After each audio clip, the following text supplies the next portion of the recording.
అందరికీ నమస్కారం అండి. Welcome to Omkar Nageshwar stock market investment tips YouTube channel sir. So, ఈ వారం మొత్తం మీద నిఫ్టీ, బ్యాంక్ నిఫ్టీలు లేదా ఓవరాల్‌గా మార్కెట్స్ అన్నీ ఎలా పెర్ఫార్మ్ చేయబోతున్నాయో తెలుసుకోబోతున్నామండి ఈ వీడియోలో. ఈ వీడియో నేను షార్ట్ వీడియో రూపంగా పెడుతున్నాను. అదేవిధంగా పూర్తి వీడియో కావాలినంటే నా ఛానల్‌లో ఉంటుంది, ఒకసారి చూడండి. సో, ఆహ్, నేను పూర్తి వీడియోనే చేశాను. అందులోంచే దీంట్లోంచి కొంత షార్ట్ వీడియో అనేది ఎడిట్ చేసి పెడుతున్నాను సార్. ఆహ్, సో, ఇలాంటి ఇంకా చాలా వీడియోలు నా దగ్గర ఉన్నాయండి. నా ఛానల్‌లో ఇంకా మంచి మంచి కంటెంటే ఉందని నేను అనుకుంటున్నాను. సో, ఇంకా ఇలాంటి మంచి మంచి వీడియోలు మీకు కావాలినంటే నా ఛానల్‌లోకి వెళ్ళి కొత్తవారు ఎవరైనా చూస్తున్నట్లయితే లైక్, షేర్, కామెంట్, సబ్స్క్రైబ్ చేయవలసిందిగా రిక్వెస్ట్ చేస్తున్నాను సార్. సో, ఆ!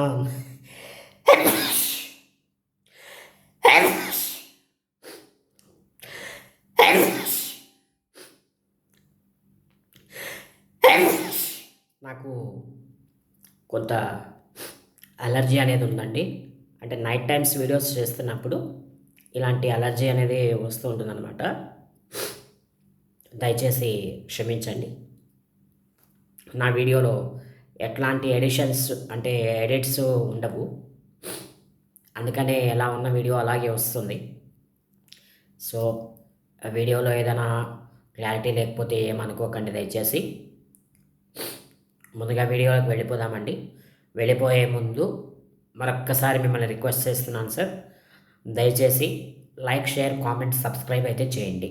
కొత్తవారు ఎవరైనా చూస్తున్నట్లయితే సబ్స్క్రైబ్ చేయండి, కామెంట్ చేయండి, షేర్ చేయండి, లైక్ చేయండి. Thank you very much sir. నిన్నటి వారం మనం చూసుకున్నట్టయితే ఎలక్షన్ కౌంటింగ్ రోజున, అంటే జూన్ 4వ తారీఖున ఒక పెద్ద డౌన్‌ఫాల్ అనేది మనం చూడడం జరిగింది. అంతకంటే ముందు నిన్నటి సోమవారం రోజున మనం చూసుకున్నట్లయితే, అనగా జూన్ 3వ తారీఖున మనం చూసుకున్నట్లయితే చాలా పెద్ద ఎత్తున మార్కెట్లు ఓపెన్ అవ్వడం మనం చూసాం. నిఫ్టీ ఇంచుమించుగా 23,330 దాకా వెళ్ళడం మనం చూసాం. 330, 360 దాకా వెళ్ళడం మనం చూసామండి. బ్యాంక్ నిఫ్టీ మనం చూసుకున్నట్లయితే 51,000 దాకా కూడా ర్యాలీ చేయడం మనం చూసాం. అయితే జూన్ 4వ తారీఖున ఆ బిగ్ ర్యాలీ ఏదైతే ఉందో దాన్ని నిలబెట్టుకోలేకపోయిందనమాట. అంటే అక్కడి నుండి ఇంచుమించుగా 2,000 పాయింట్ల కిందకి పడి 21,300 దాకా కూడా వచ్చేయడం మనం చూస్తున్నాం. అంటే ఈ 2,060 పాయింట్లు ఏదైతే ఉందో అదంతా ఫ్రిజ్ల్ అవుట్ అయిపోవడం మనం చూసాం. కానీ అక్కడ కూడా ఆగకుండా చివరికి 22,000 దగ్గర నిఫ్టీ ఆగడం మనం చూసాం. సో, అదేవిధంగా బ్యాంక్ నిఫ్టీ కూడా అంతే వోలటైల్‌గా ఉండింది. 51,000 దగ్గర క్లోజ్ అయిన బ్యాంక్ నిఫ్టీ ఏదైతే ఉందో, సోమవారం రోజున 51,000 దగ్గర క్లోజ్ అయిన బ్యాంక్ నిఫ్టీ ఏదైతే ఉందో, అది ఇంచుమించుగా 46,000 దాకా కూడా వచ్చేయడం మనం చూస్తున్నాం. అంటే 5,000 పాయింట్ల గ్యాప్ డౌన్ జరగడం మనం చూసాం. అక్కడి నుండి ఇంచుమించుగా 57,000 దగ్గర లేదా 57,200 దగ్గర క్లోజ్ అయింది ఆ రోజు మార్కెట్ అయితే. సో, చాలా హెవీ వోలటాలిటీ ఉందని మనం చెప్పుకోవాలి. సో, ఇక బుధవారం నుండి మనం చూసినట్లయితే 22,000 మీదన మార్కెట్ ఓపెన్ అయింది బ్యాంక్ నిఫ్టీలో. అయితే దాన్ని అలా కంటిన్యూ చేసుకుంటూ సోమవారం రోజున లైఫ్ టైమ్ హై ఏదైతే ఉందో, అంటే 23,360 దగ్గరగా మార్కెట్లు అనేవి క్లోజ్ అయ్యాయి. అంటే 23,000కు మీదన మార్కెట్లు అనేవి క్లోజ్ అయ్యాయి. 23,200 ఆ మీదకు వెళ్ళి మార్కెట్లు అనేది క్లోజ్ అయ్యాయి. సో, ఇప్పుడు బ్యాంక్ నిఫ్టీలో కూడా ఇంచుమించుగా అదే పరిస్థితి. అంటే 50,000కి దగ్గరగా వెళ్ళి మార్కెట్స్ అనేవి క్లోజ్ అయ్యాయి సార్ శుక్రవారం రోజున. అంటే ఇక్కడ చూడండి, మార్కెట్స్ ఎంత పడ్డాయో అంతే వేగంగా మార్కెట్లు పుంజుకోవడం మనం చూసాం. సో, దీన్ని బట్టి నాకేం అర్థమైందంటే నిఫ్టీ కావచ్చు, బ్యాంక్ నిఫ్టీ కావచ్చు, లేదా సెన్సెక్స్ కావచ్చు, ఏవి కూడా క్రింద పడిన తర్వాత ఆటోమేటిక్గా పైకి పెరగడం అనేది మనం చూస్తున్నాం. సో ఇప్పుడు ఇక్కడి నుండి ఏంటి పరిస్థితి?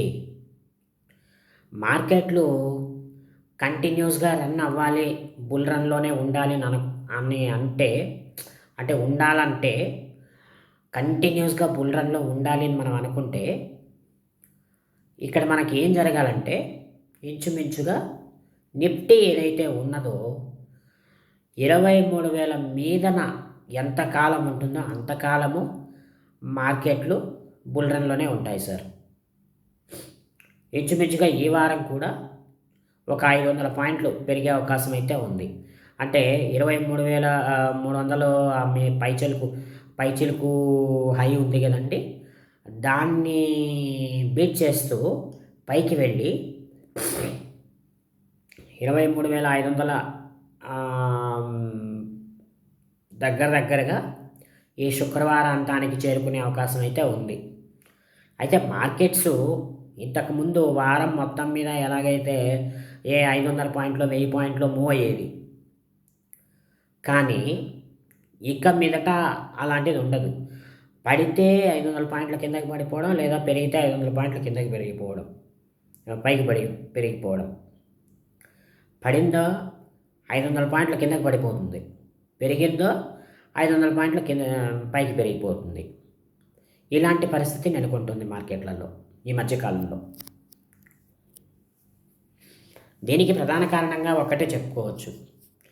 ఈ హెచ్ఎన్ఐస్, డిఐఐస్, ఎఫ్ఐఎస్తో పాటుగా రీటైల్ ఇన్వెస్టర్స్ ఎవరైతే ఉన్నారో వాళ్ళు పెద్ద ఎత్తున కొత్తగా మార్కెట్లోకి రావడం జరుగుతుంది. అందువల్లనే మార్కెట్లలో ఇంతటి హై వోలటాలిటీ అనేది మనం చూస్తున్నాం. సో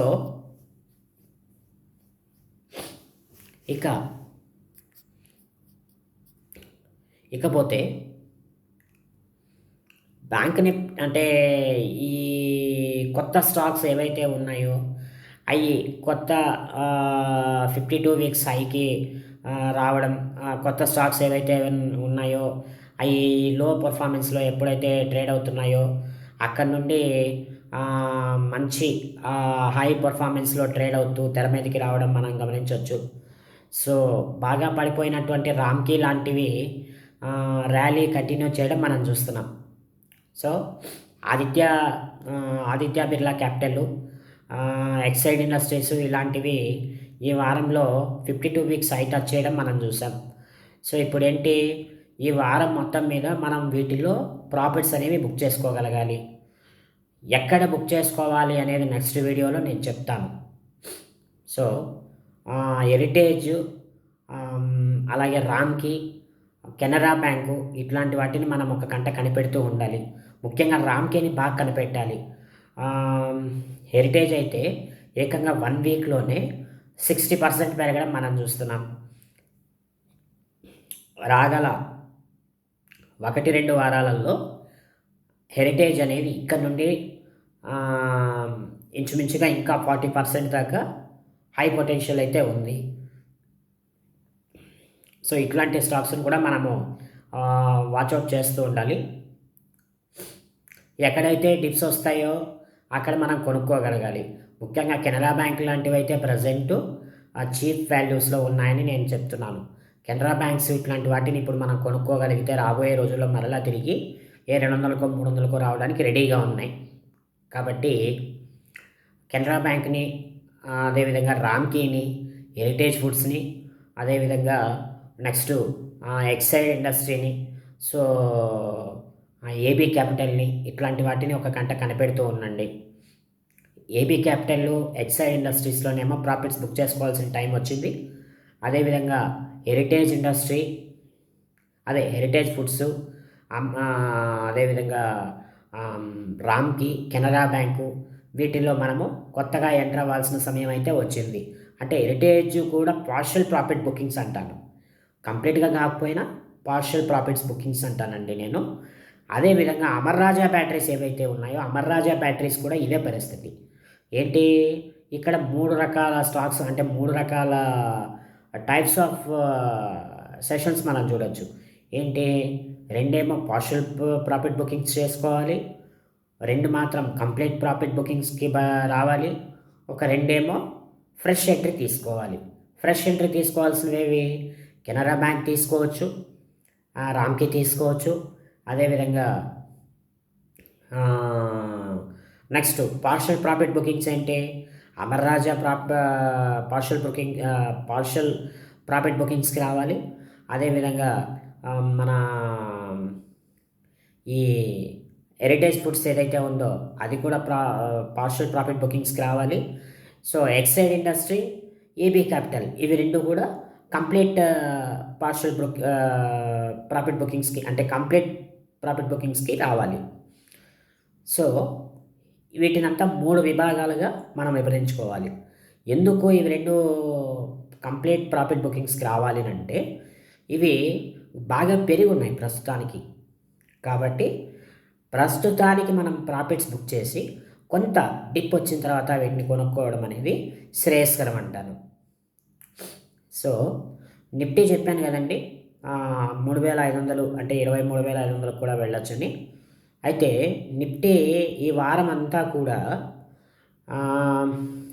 నేనేమనుకుంటున్నానంటే నిఫ్టీలో 23,500కి చేరినప్పటికీ కూడాను కానీ పడే అవకాశం కూడా కొంతవరకు ఉంది.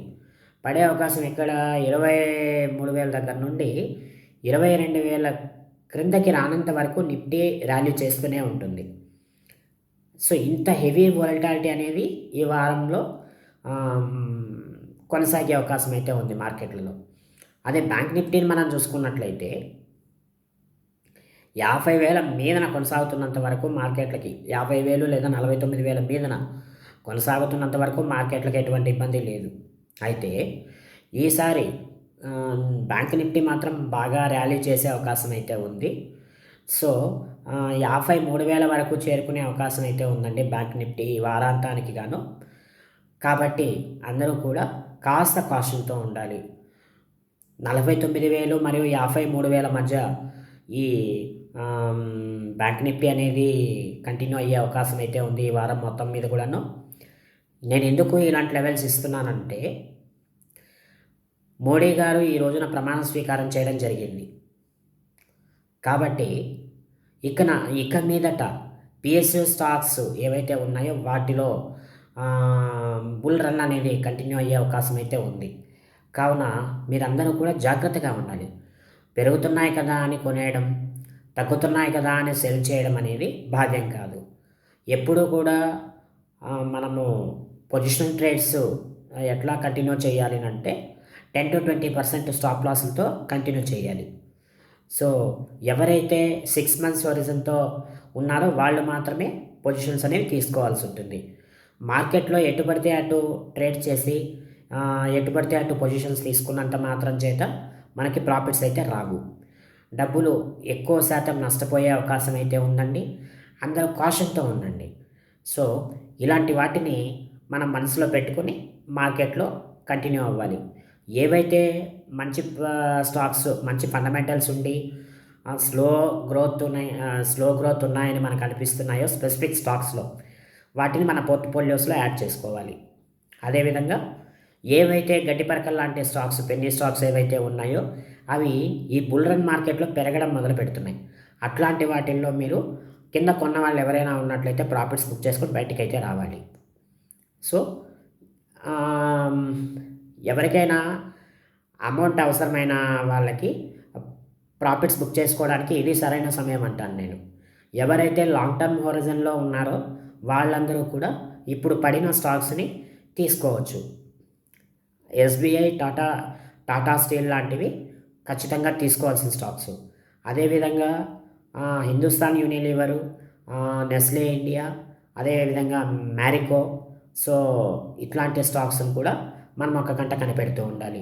సో, మన ప్రాంతంలో వర్షాలు మొదలవుతున్నాయి కాబట్టి మాన్సూన్ స్టాక్స్ అంటే ఇప్పుడు మన ఈ అగ్రికల్చరల్ రిలేటెడ్ స్టాక్స్ ఏవైతే ఉన్నాయో వాటి మీద కూడా మనము ఒక కంట కనిపెడుతూ ఉండాలి.